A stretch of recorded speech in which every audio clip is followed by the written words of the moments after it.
Me and Bolt, you feel like this is kind of the situation right now is kind of rigged. The way the mainstream is kind of programmed is Kanye. He's not an influence at all, honestly. I don't want to even think about it right now. I don't know how much long I have left on Earth. Like, I really just don't see a timestamp of it being long.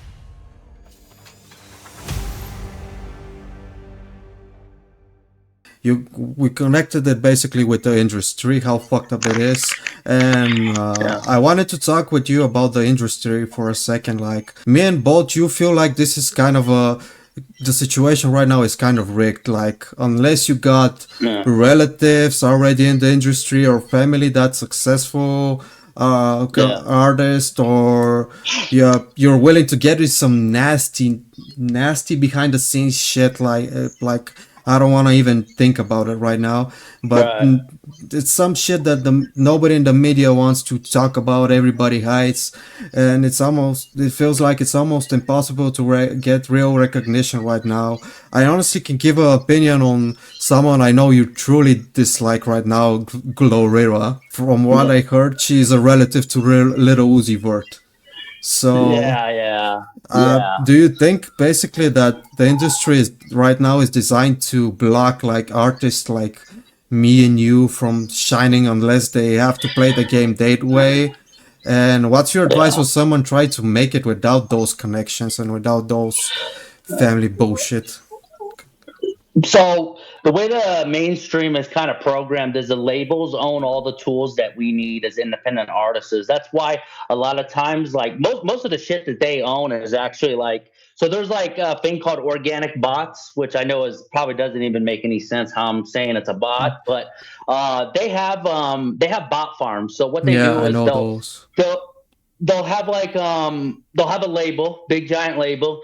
They'll have like 30, 40 people in a room, and they'll just have the song on loop playing it. They'll put them in playlists. They'll make fake playlists.